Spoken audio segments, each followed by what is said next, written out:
This is the Franchise Basketball Insider, presented by Massengale Eye Care, Oklahoma City's leading eye care provider since 1989. Call 631-2020. Greetings, Thunder fans. Oklahoma City shook off a 6-0 start by the Pelicans and outscored New Orleans 33-21 to blow them out in the third quarter, and then raced on to a 121-95 victory tonight. Their 40th of the season, becoming the third Western Conference team with at least 40 wins, the first time that's ever happened at an All-Star break.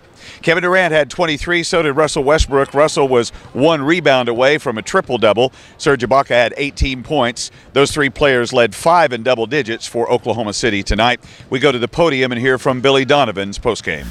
You know, to be able to go out there and play, and for those guys to see joy on their face and happiness playing, when obviously the last 24 hours for all of us was a lot of sadness and heartache. And so I really appreciated it. Just really the way they played the entire game. We didn't get off to the best of starts, which I was a little bit concerned about, but you know, we kind of regrouped, and I thought in the second half we played really good defense. We stopped the three-point line. I thought got them to kind of take the kind of shots we wanted them to take, and I thought offensively in that second half we really moved the ball very well and created and generated a lot of good shots. So it was, I thought, a good overall win for us in a very difficult time.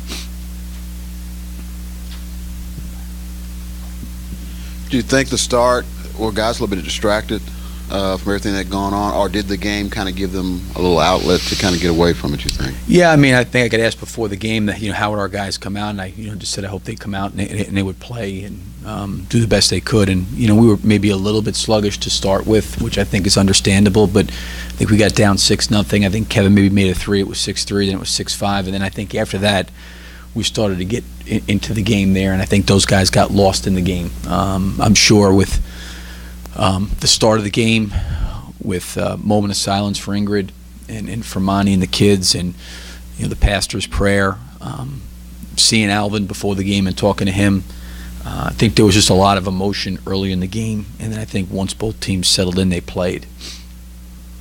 Eric Horn, the Oklahoman. It seemed like the guys were having fun at times too. I mean, there was a lot of smiling, there was a lot of laughing and joking around.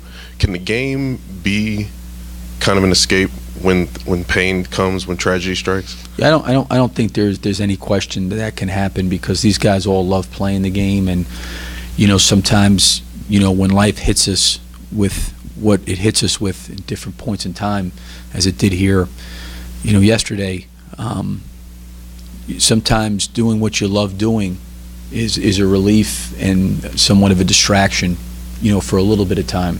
And for me, I was just happy to see those guys having some pleasure playing the game and enjoying each other's company and playing together and having fun. That was great for me to see. And I don't think there's anything wrong with them having joy. You know, at that time, I think there's been time for all of us to mourn and grieve, and everybody handles that in their own way. But I think in the heart of the game, it was good to see them have that kind of enjoyment like they did. Thunder coach Billy Donovan, Enes Kanter with 11 points, Anthony Morrow with 10. The other two players in double digits, as well as Kevin Durant, Russell Westbrook, and Serge Ibaka. Thunder get their 40th win of the season going into the All-Star break. They come back home to start the second half of the season, even though we're past the actual halfway point of the season, next Friday night against the Indiana Pacers here at Chesapeake Energy Arena. The final, Oklahoma City 121, the New Orleans Pelicans 95. Thanks for watching this edition of the Franchise Basketball Insider. I'm David Garrett for 107.7 The Franchise.